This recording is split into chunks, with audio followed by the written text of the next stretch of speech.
son-in-law sent me an email meant for his work friend. He forgot I was still listed as an authorized user on his company account. The subject line read, "Finally getting rid of the old burden."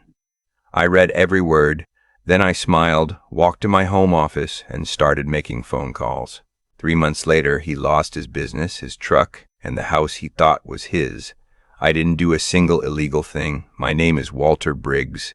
I'm 64 years old, retired after 31 years as a structural engineer in Nashville, Tennessee. I know how things are built. I also know exactly how they fall apart.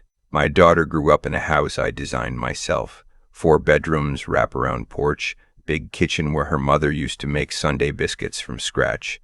Carol passed 8 years ago, ovarian cancer, 14 months from diagnosis to the end. The hardest thing I ever watched. After she died, my daughter became the only family I had left. I thought we were close. I thought wrong. My daughter met my son-in-law at a management conference in Atlanta 5 years ago. She called me on a Thursday evening, voice higher than usual, laughing easily. She said she'd met someone who really understood her. I drove to Atlanta 3 weeks later to have dinner with them both. And I'll tell you what I saw. A man who spent the entire meal talking about himself, his ambitions, his company, his future plans, while my daughter looked at him like he was already everything she'd ever wanted. He shook my hand too hard when I arrived and too briefly when I left. They were married 7 months later. Small ceremony, which my son-in-law called intimate. I thought of it as efficient. He didn't want to spend the money, and he wasn't subtle about it. The first year they lived in a rented condo 20 minutes from my house. That was fine. Then my son-in-law's landscaping and property management company ran into what he called a temporary cash flow problem. He needed to reduce overhead. My daughter called me on a Sunday afternoon and asked, very gently, whether they might stay with me for a few months while they stabilized things. I said, of course. I had 4 bedrooms and nobody using them. My daughter was still my daughter. I said yes, the way you say yes to family. That was 3 years ago. The first year wasn't terrible. They kept to themselves mostly. My son-in-law worked long hours, or said he did. My daughter worked remotely, doing marketing for a regional healthcare company. They used my kitchen, my washer, my cable, my Wi-Fi, and paid exactly nothing toward any of it. But I told myself it was temporary. I told myself that every month for 12 months. By the second year, I noticed the pattern. My son-in-law had opinions about how I ran my house. He mentioned twice that I kept the thermostat too low. He rearranged the garage, which I had organized for 30 years, because he needed more room for what he called his equipment. He had a contractor come to look at converting the sunroom into a home office for himself, without mentioning it to me until the man was already standing in my backyard. I said no to the sunroom. My son-in-law looked at me like I'd done something childish. My daughter stayed quiet through most of this. She had learned a particular kind of neutral expression when tension surfaced, the kind of look that meant she'd decided in advance whose side she was on and was just waiting for the moment to pass. The comments about me started somewhere in the second year. Not directed at me, but said in my presence, the way some people do when they've decided you're not important enough to address directly. My son-in-law told my daughter, during a dinner, when I was sitting 6 feet away, that retired people lost their sense of purpose and started compensating by controlling their environments. He was talking about me. He knew I was there. He poured himself more iced tea and kept going. My daughter said, "Marcus, let's not." He said, "I'm just making an observation." I kept eating my pork chop. It was a woman I'd started spending time with named Dorothy. We met at a city planning committee meeting. She was a retired school principal, sharp and funny, with the kind of laugh that made other people want to know what was so good. We had coffee, then dinner, then a standing Saturday morning walk through Centennial Park. For the first time in years, I looked forward to something that was purely my own. I mentioned Dorothy one evening when we were all watching the news. My son-in-law muted the television immediately. He said he had concerns. He said he wasn't sure it was appropriate at my age to bring unfamiliar people into what was, and he used this exact phrase, our living situation. Our living situation. I asked him to explain what he meant by that. He said, "Look, Walter, we're just looking out for you. You've been lonely. You're vulnerable. Dorothy could be anyone." My daughter nodded once beside him. I looked at him for a long moment. He had the relaxed confidence of a man who had never once considered that he might be wrong. Then I said, "Thank you for your concern," stood up, and went to my workshop. My workshop is in the basement.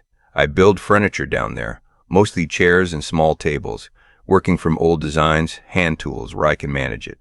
It's slow work, precise work. I've always found that patience is easier when your hands are occupied. That night, I sat at my workbench and thought about what I'd been tolerating. 3 years of free housing, free utilities, the garage reorganized without permission, a contractor standing in my backyard, a man telling me that my own house was our living situation, and my daughter, my Carol's daughter, sitting beside him nodding. I didn't feel anger. I felt clarity, the kind that comes when you finally stop hoping something will improve on its own. 2 weeks later, I found the email. I was the authorized account holder on a business email platform my son-in-law had used when he first set up his company, back when he needed my credit history to establish the account. He'd never removed me. I received an administrative digest every Monday morning, just routine system notifications, delivery receipts, that sort of thing. I'd been deleting them without reading them for 2 years. That Monday, the digest included a forwarded thread. My son-in-law had been replying to a message from his business partner and had accidentally copied the administrative account instead of his personal email. The thread was 6 messages long. I read it. The most recent message, sent the previous Thursday at 11:14 p.m., said, "Finally getting rid of the old burden. Donna agrees it's time. The plan is to push him toward assisted living by summer. Once he's out of the picture, the property becomes an estate issue and we have more options. He's too proud to ask for help and too old to fight back." Donna is my daughter's name. I sat in my office chair and read that message 4 more times. Then I read the rest of the thread. There was a message from his business partner asking whether they'd looked into what I was actually worth. The house, the retirement portfolio, the rental property I owned in Murfreesboro. My son-in-law had replied with approximate figures that were close enough that he'd either gone through my files or my daughter had told him. I didn't feel what I expected to feel. I didn't feel betrayal or grief or rage. I felt something settle. The kind of settling that happens when you understand exactly what something is and you no longer have to wonder. I forwarded the email thread to my personal account. Then I deleted the administrative notifications so nothing appeared changed. Then I went downstairs to my workshop and started building a chair. I want to explain something about how I think because it matters for understanding what happened next. 31 years as a structural engineer teaches you that the most catastrophic failures are almost never caused by one dramatic event. They're caused by slow, invisible stress that accumulates in the wrong places, in the joints, in the load-bearing points, in the places everyone assumed were solid. The failure looks sudden. It never is. My son-in-law had been accumulating stress points for 3 years. I just needed to identify them and stop reinforcing them. The first call I made was to my attorney, a woman named Patricia Ellison, who had handled Carol's estate and has been my lawyer for 19 years. I drove to her office the following Tuesday and brought printed copies of the email thread. I also brought 3 years of utility bills, grocery receipts I'd kept as a habit, and records showing every insurance and tax payment on the property. Patricia read everything without speaking.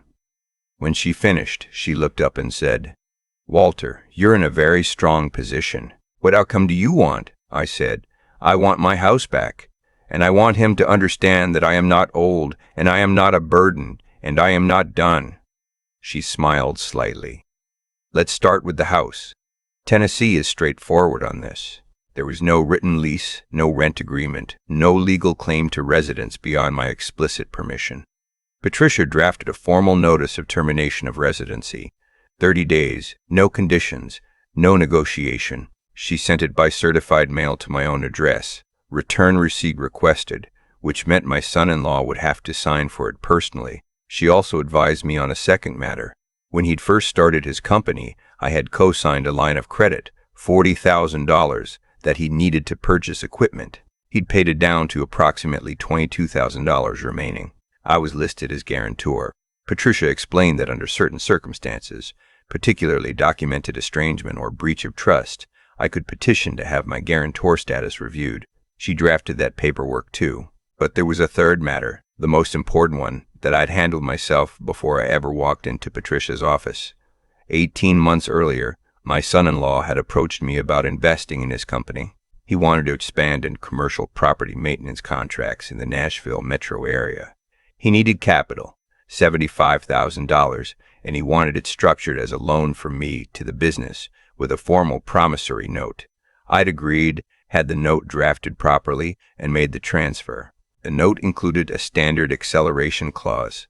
If the borrower took actions materially adverse to the lender's interests, including fraud, misrepresentation, or breach of fiduciary relationship, the full balance became immediately payable. He had never paid back a dollar. He had also sent an email discussing plans to manipulate me out of my home for estate purposes. That was misrepresentation.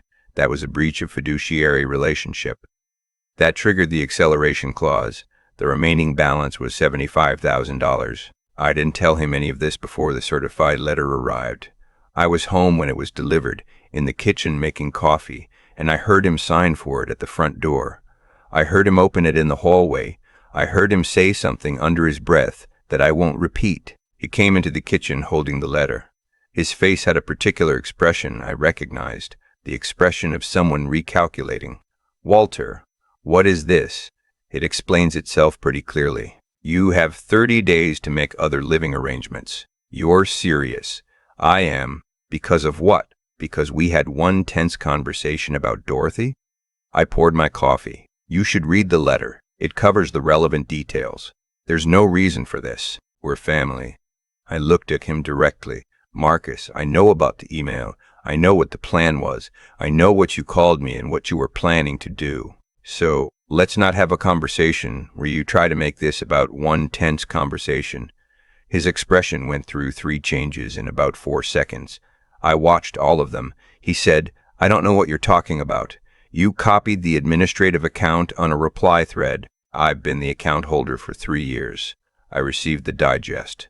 A long silence. Those were private communications. They were sent to my account. Now they're in my attorney's files. He set the letter on the counter. When he left the kitchen, I could hear him on the phone within 30 seconds, voice low and quick, walking toward the back of the house.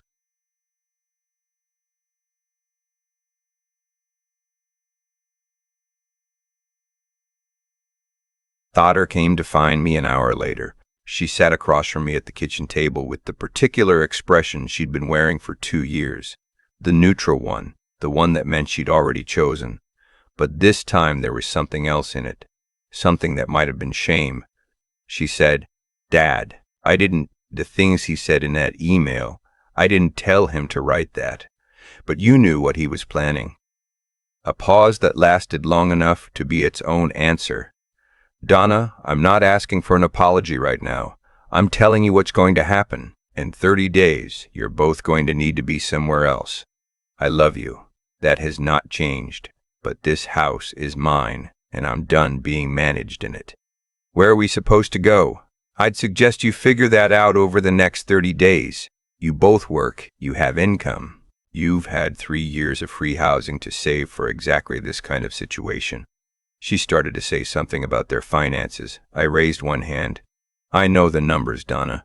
I've seen what Marcus spends. The truck, the golf club membership, the weekend trip to Gatlinburg last fall. Don't tell me there's no money." She left the kitchen without finishing her sentence. That evening, I called Dorothy and told her what had happened. She listened all the way through without interrupting, which is one of the things I appreciated most about her. When I finished, she said, "How are you doing?" Not with the situation, how are you doing? I thought about it honestly. Better than I expected. I think I've known something was wrong for a long time and just kept finding reasons not to look at it directly. That's not weakness, that's being a father. It's also how you end up with someone planning your assisted living without your knowledge. She was quiet for a moment. What happens next? A few more things are in motion. I'll explain when they resolve. She didn't push. That was the other thing I appreciated. The line of credit guarantor petition went out the following week. Patricia contacted the bank directly, submitted the documentation including the email thread, and formally requested removal of my guarantor status based on documented breach. The bank's legal department is not a sentimental institution. They received evidence of a borrower who had, in writing, discussed manipulating the guarantor for state access. They initiated a credit review. 12 business days later, the bank sent my son-in-law a letter. I don't have the exact text, but Patricia told me the substance. Due to a material change in guarantor circumstances, the line of credit was being called for full review. Without a qualified guarantor, the remaining balance of $22,000 was subject to immediate restructuring or repayment. He didn't have $22,000 available. His business account, which I happened to know the general state of because he'd used our shared Wi-Fi and left himself logged into a browser session on the kitchen laptop for 3 days before I mentioned it to him, was not healthy. The promissory note demand letter went out the same week as the bank review. Patricia sent it certified mail to his business address.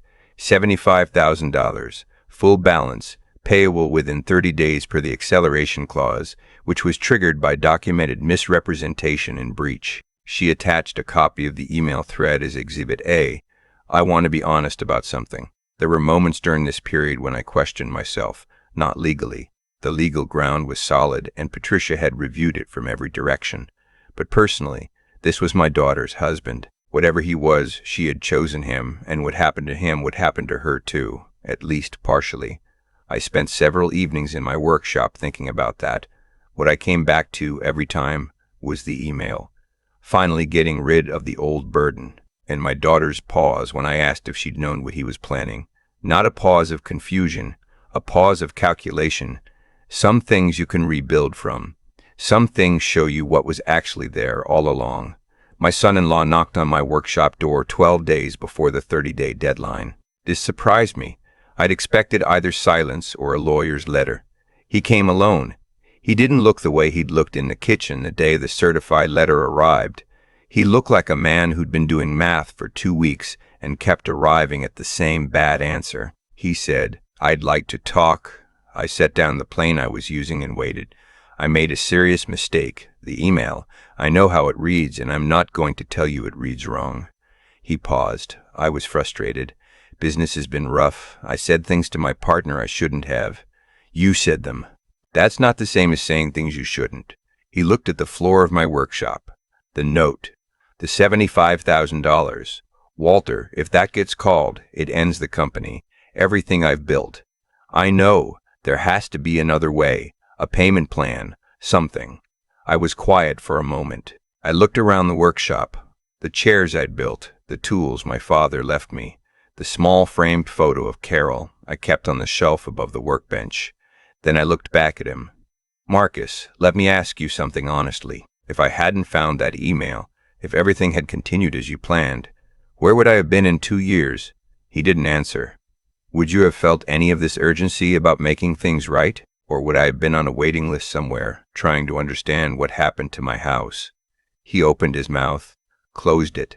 "I'm not interested in a payment plan," I said. "I'm interested in getting my life back. You have 18 days to be out of my house. The bank and the promissory note are matters between you, your attorneys, and my attorney. I'm not negotiating those." He stood there for another minute. Then he left.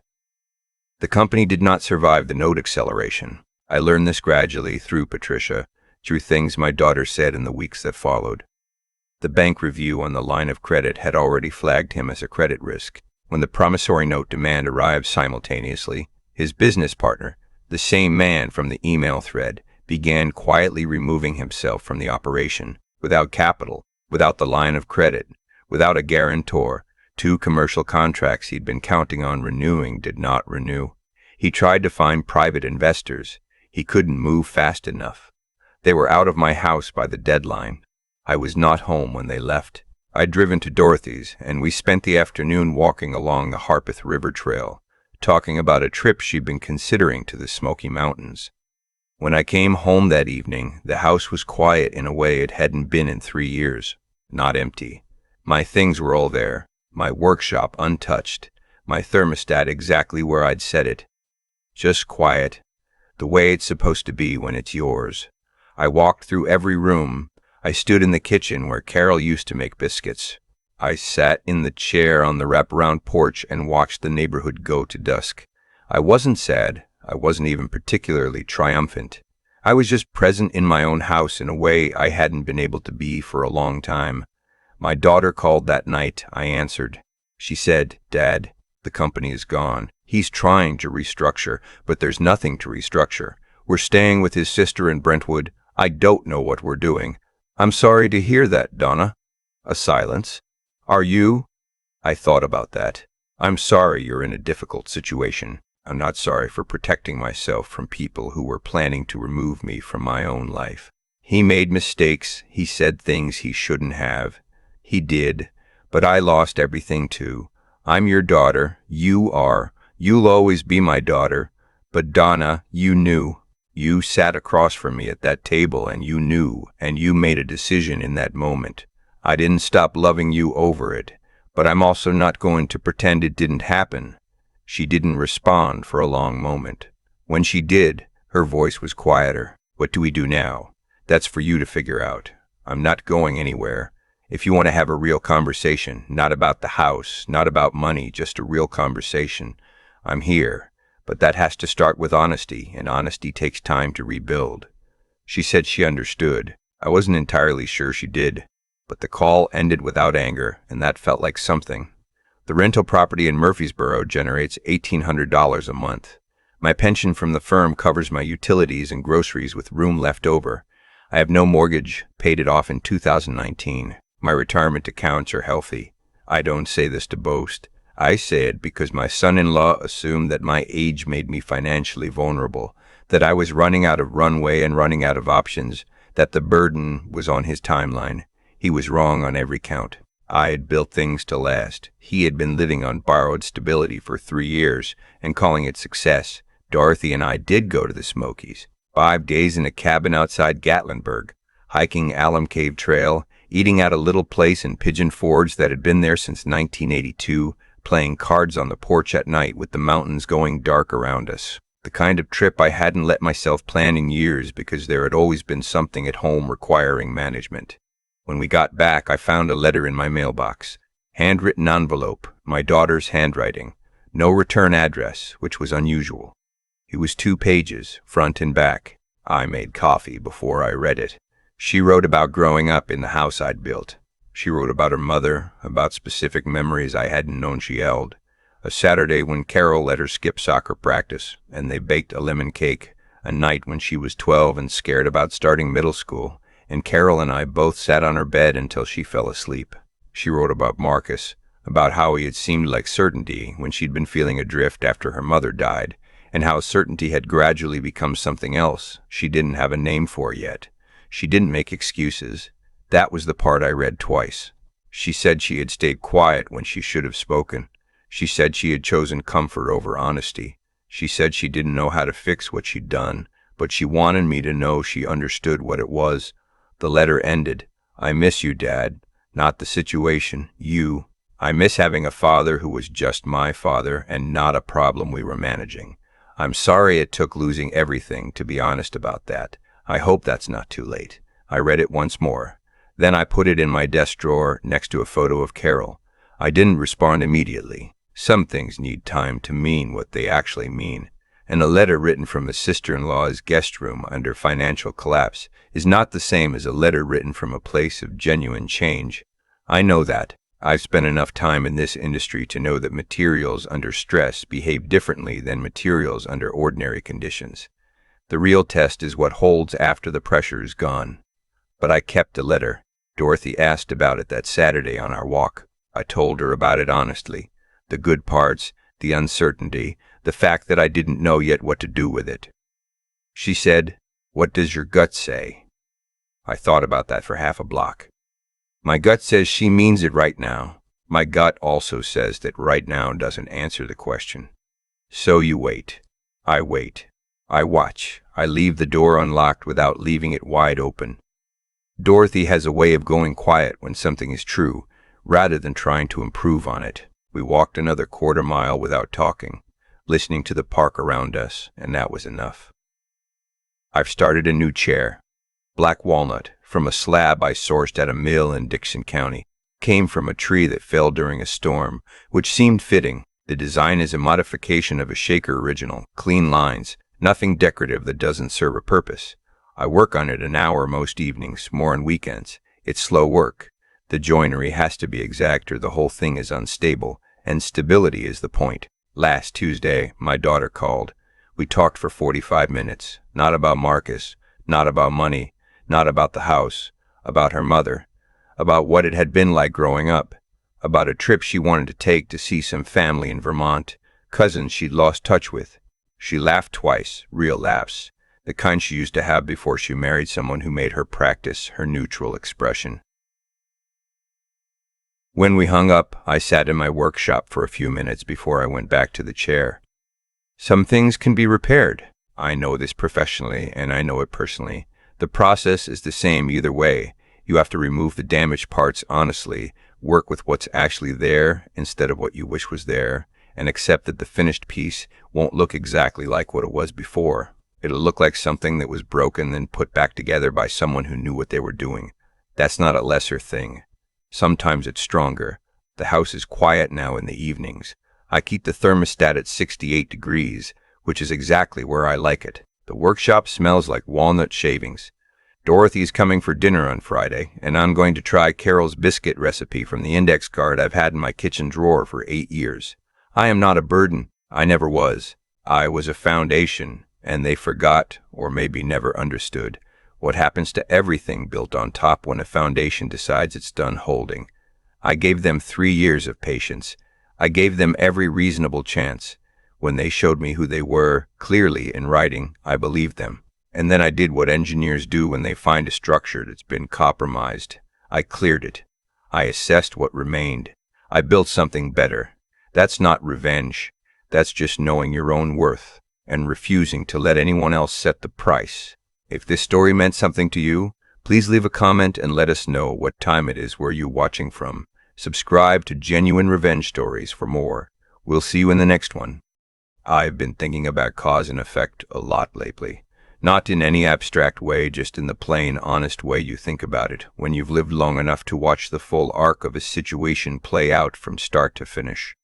What Marcus and Donna set in motion didn't end the way they planned. It ended the way it had to, given what they chose to do and what I chose to do in response. That's not luck. That's not fate in any grand sense. That's just how human decisions accumulate over time until the weight becomes impossible to ignore. Marcus believed that being older meant being slower, that patience was passivity, that kindness was the same thing as having nothing left to protect. He was wrong on every count, and I don't say that with satisfaction. I say it because it's the clearest thing I learned from this entire experience. The people who underestimate you aren't paying attention to what's actually in front of them.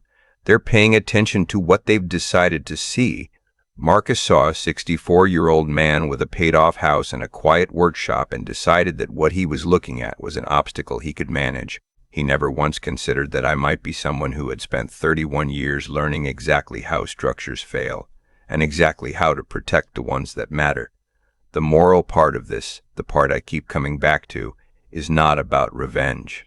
I want to be clear about that because I think it's easy to watch a story like this and feel like the satisfaction comes from watching someone suffer consequences. That's not where I found it. I found it in the moment I sat across from my attorney with 3 years of documentation, a forwarded email, and a promissory note with an acceleration clause, and realized that every careful, unglamorous decision I had made over the years had quietly stacked up into something solid. That's the part nobody sees when they look at an older person and decide what they're worth.